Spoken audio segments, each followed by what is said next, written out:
Olá, meu amigo, minha amiga, bem-vindos ao Portal do José. E você que está chegando agora, você é muito bem-vindo. Se inscreva porque aqui a gente garimpa informações para compartilhar com vocês e elas estão sendo compartilhadas.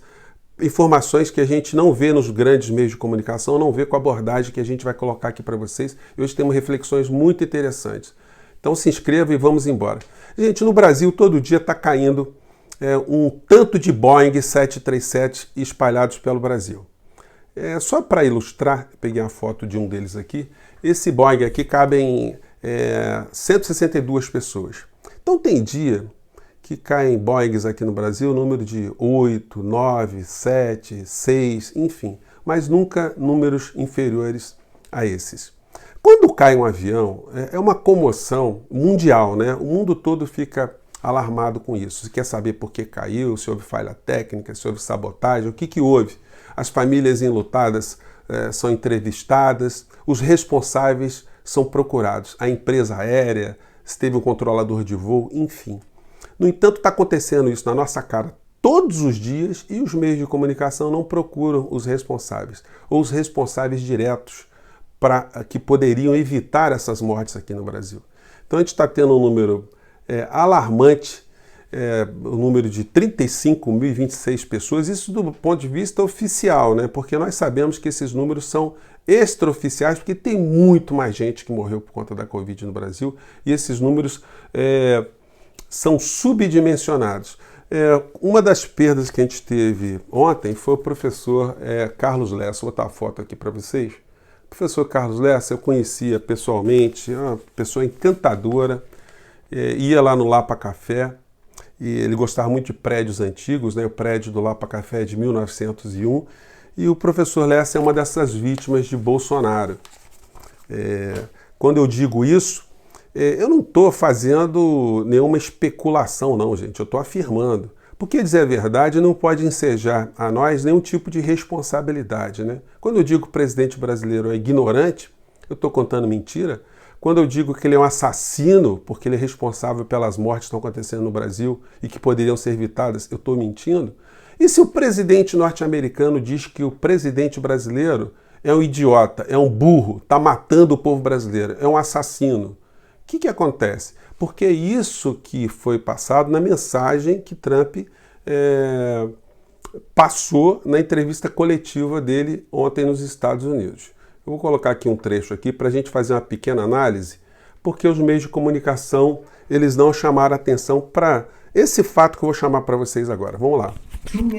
Salvamos possivelmente 2 milhões e meio de vidas. Hoje poderiam ser 1 milhão de mortes. Acho que não ficaria abaixo disso. Se vocês pensarem, cerca de 105 mil óbitos, isso quer dizer 10 vezes menos do que 1 milhão. Se vocês olharem para o Brasil, eles estão enfrentando tempos duros como a Suécia. O vírus voltou a assombrar os suecos, tempos terríveis. Então ele comparou a situação dos Estados Unidos, dizendo que eles só não tiveram um número de mortos que eles poderiam ter, porque eles não adotaram o modelo brasileiro e o modelo sueco. E ele quis dizer então que se ele copiasse Bolsonaro, os Estados Unidos teria 10, 20, 25 vezes mais mortos do que tem no dia de hoje. Se a gente analisar do ponto de vista contrário, a gente poderia deduzir também que se Bolsonaro adotasse o método norte-americano, nós teríamos até 25 vezes menos vítimas aqui no Brasil. Então o que Trump está dizendo de uma forma indireta? Que Bolsonaro é um assassino, porque se tivesse conversado, tivesse adotado um sistema deles, a coisa seria mais ou menos muito melhor aqui no Brasil, vamos dizer, né? Então isso passa despercebido, então eu jogo isso para a sua reflexão, né? O que está por trás das palavras aí de Trump. E aqui no Brasil, a gente vê o presidente nosso cada vez mais mostrando o grau da sua ignorância avançada. Vamos pegar um trecho aqui. A cloroquina voltou. Fizeram um estudo fajuto. Não tenho a minha opinião por que fazem isso, tá? Mas foi despublicado. Eu sei que não existe esse verbo não, tá? Eu desconheço. Foi despublicado aquele estudo feito anteriormente que desaconselhava a cloroquina. Voltou agora, A OMS voltou atrás. A OMS é o seguinte, né? O Trump cortou a grana dele, voltaram atrás de tudo. Só falta um cara que nem é médico. Aí adianta aqui, tá? Gente, olha só a coleção de boçalidade. Em primeiro lugar, a cloroquina não voltou. O que havia eram estudos de organismos científicos que apontavam numa direção que a cloroquina não poderia ser utilizada, ou as pesquisas indicavam um caminho. Não é que ela poderia ser aplicada, utilizada, porque não há ainda, até hoje, nenhum estudo conclusivo. O que a OMS fez foi autorizar ou recomendar que os estudos sejam retomados, mas isso não significa que a cloroquina está liberada, como disse o presidente brasileiro, como interpretou, né? E mais, né? Ele, em dado momento, ele cometeu um ato falho. Ele disse o seguinte, que um dos textos ali científicos não teria sido feito por uma pessoa que nem é médica. Ora, e o presidente tem algum apreço por médico? Quando ele coloca para ser ministro da Saúde um paraquedista, qual é a preocupação que ele está tendo com o povo brasileiro? Aliás, eu tenho dito o tempo todo, né? O ministro Pazuello é um corrupto moral, porque ele não tem condições de ser ministro da Saúde e ele está ocupando esse cargo. E o que acontece é que estão morrendo mais brasileiros. Ele colocou lá um batalhão inteiro dentro do Ministério da Saúde e continua fazendo besteiras porque ele está numa área para a qual ele não foi talhado, né? Ele não foi treinado para isso. Ele é treinado para matar pessoas, não é talhado para salvar pessoas. E se mete em áreas técnicas. Obviamente, essas críticas que eu faço como cidadão, porque ele está recebendo salário pago com o meu dinheiro e eu estou pagando um funcionário para matar o povo brasileiro, ou para ajudar a matar o povo brasileiro junto com seus cúmplices. Eu não posso nem dizer que são correligionários ou que são colegas de batalhão, porque são todos cúmplices de Bolsonaro nesse homicídio em massa que está acontecendo no Brasil.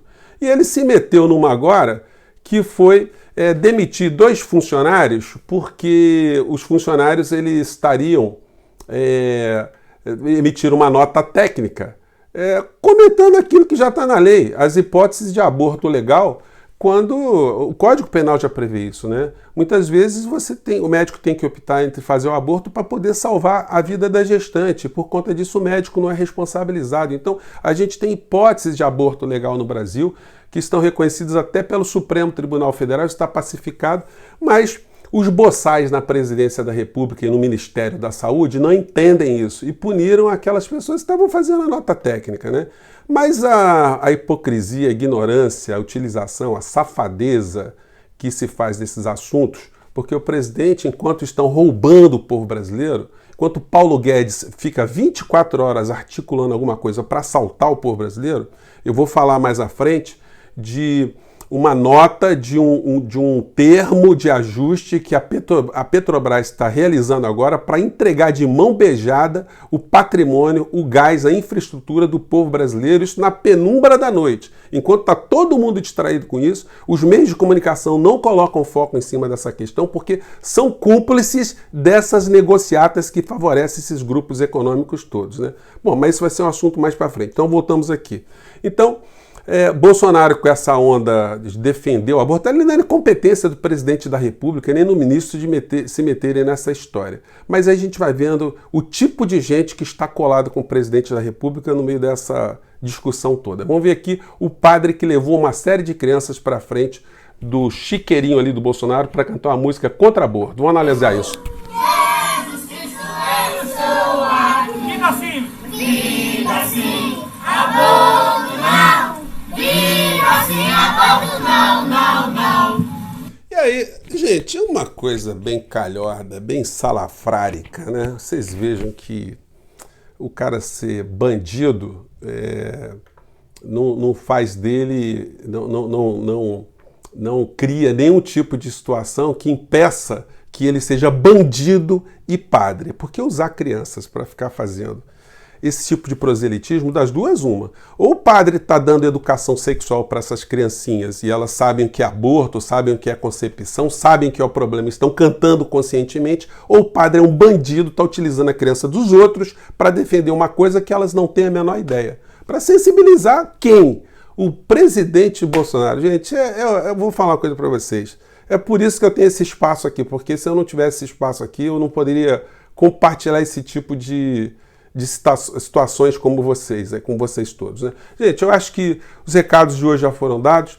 Eu quero lembrar que domingo, amanhã, dia 7 de junho, às 3 horas da tarde, eu vou fazer uma live com o professor Paulo Giraldelli, muito polêmico, então o papo vai ser muito interessante, porque eu vou perguntar, vou fazer algumas provocações a ele deve responder também de uma forma sempre muito particular, muito peculiar, então eu garanto que vai ser um bom papo. Todo domingo eu vou publicar uma live, ou a gente vai fazer uma live aí com pessoas interessantes. Gente, espero que eu tenha jogado algumas questões aí para a reflexão de hoje. Um abraço e até o nosso programa. Tchau, próximo programa. Tchau.